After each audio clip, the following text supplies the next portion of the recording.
La parole est tout d'abord à l'orateur du groupe qui a demandé ce débat, et donc à Madame Cathy Apourceau-Poly. Donc pour 8 minutes, chers collègues.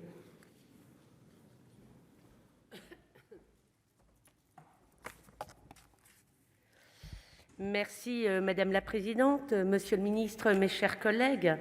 La pandémie du Covid-19 a entraîné une crise sociale et économique qui se traduit par une dégradation des conditions de travail, une mise sous tension des services publics, notamment à l'hôpital, et a entraîné la multiplication des plans de licenciement.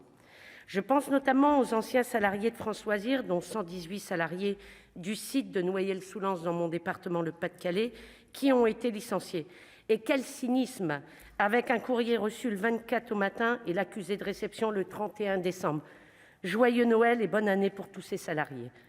Je pense également aux métallos de la société aveyronnaise de métallurgie SAM, qui employait 350 personnes dans l'ancien bassin minier de Decazeville et qui ont passé le réveillon du Nouvel An dans leur usine. Usine occupée depuis fin novembre suite à la liquidation de leur entreprise sous-traitante de Renault qui a pourtant bénéficié de 5 milliards d'euros d'aide de l'État.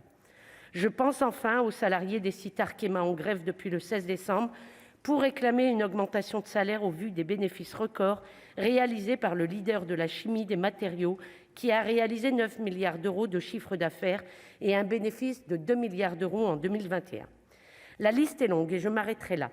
Mais la pandémie du Covid-19 a entraîné un renforcement des inégalités entre les salariés qui ont subi une dégradation de leurs conditions de vie et les entreprises du CAC 40 qui ont réalisé au premier semestre 2021 60 milliards d'euros de profit. Les mêmes entreprises qui ont bénéficié d'aides publiques et ont pourtant licencié 60 000 salariés dans le monde, dont 15 000 en France. Face à l'accumulation des richesses entre les mains d'un petit nombre et la dégradation des conditions de vie du plus grand nombre, se pose la question d'un meilleur partage des richesses du travail. La durée de travail est au cœur des luttes des classes et pourtant la crise sanitaire semble apporter un nouveau sens à l'aspiration de la réduction du temps de travail. En effet, la généralisation du recours au télétravail a entraîné un affaiblissement des frontières entre vie personnelle et vie professionnelle, mais a également favorisé l'expérience d'une réduction du temps de travail au profit de la vie familiale. Certaines entreprises ont compris l'intérêt d'améliorer le bien-être de leurs salariés. La société d'agencement en bois Design Bois s'est ainsi créée en 2006 sur le concept de la semaine de 4 jours. Au même titre que la rémunération, l'attractivité de l'entreprise repose également sur le temps de travail et le recours au télétravail. Depuis la pandémie de la Covid-19, de plus en plus d'entreprises réfléchissent, se penchant sur la semaine de 4 jours. Ainsi, un quotidien économique titrait le 10 décembre dernier « Ces entreprises qui testent la semaine de 4 jours avec en chapeau, discrètement depuis la pandémie, de plus en plus de PME testent la suppression du vendredi ou d'un jour de travail dans la semaine. Les patrons qui l'ont mis en place revendiquent plus de bien-être et plus d'efficacité chez leurs salariés. » C'est aussi un argument dans la guerre actuelle des recrutements. Le journal Les Échos rejoint la campagne menée par la Confédération générale du travail en faveur de l'abaissement du temps de travail. Pour la CGT, la réduction du temps de travail à 32 heures sans perte de salaire permettrait à toutes et à tous de travailler. En France, le nombre annuel d'heures supplémentaires qui est estimé à 800 millions, soit l'équivalent de 500 000 équivalents temps plein. En réduisant le temps de travail, on permet des créations d'emplois, on favorise l'égalité professionnelle entre les femmes et les hommes et l'égalité dans l'articulation entre vie professionnelle et vie privée. Et on permet aux salariés de disposer des temps nécessaires pour s'investir sous différentes formes dans la vie sociale. Cette campagne syndicale rejoint notre projet politique de transformation sociale de la société. Nous avons conscience des résistances qui existent du côté du patronat, relayées par le Président de la République, selon lesquelles les Français et les Françaises travailleraient moins que leurs voisins. Cette affirmation est fausse, comme le démontrent les statistiques d'Eurostat, qui mesurent le temps de travail à 37,4 heures en France, contre 37,3 en Espagne, 37 en Italie et Belgique, 35 en Allemagne et 30,4 aux Pays-Bas. Il est donc non seulement faux de dire que nous travaillons moins, mais c'est même l'inverse. La réduction du temps de travail n'est ni l'ennemi du salaire, ni celle de l'emploi.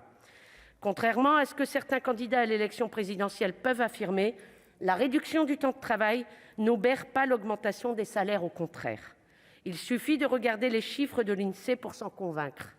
Le passage aux 35 heures a entraîné un gain de productivité de 4 à 5 % pour les entreprises, plaçant la France au deuxième rang mondial pour la productivité horaire, devant les USA et l'Allemagne.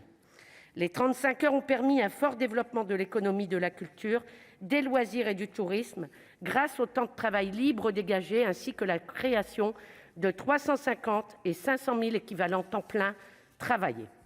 La réduction du temps de travail ne doit pas se traduire par une hausse de l'intensification du travail, bien au contraire.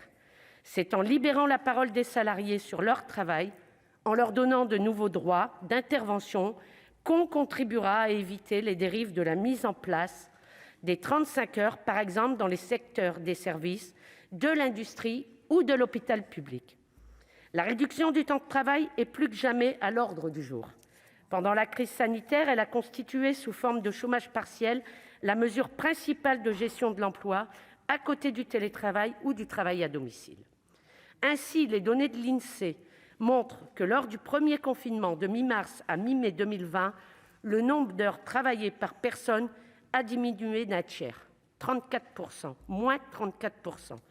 Il s'agit donc pour nous de poser les bases de réflexion avec ce débat d'un partage du travail qui se fonde sur la réduction du temps de travail afin de permettre aux salariés de profiter davantage de leur vie familiale, d'une vie sociale, culturelle, sportive et démocratique. La diminution du temps de travail, c'est améliorer les conditions de vie de chacune et de chacun en créant massivement des emplois à temps plein, bien rémunérés, plutôt que des contrats à temps partiel extrêmement précaires. Ainsi, en réduisant le temps de travail de chacun, on favorise une meilleure répartition du travail disponible et l'on crée les conditions pour atteindre un réel plein emploi.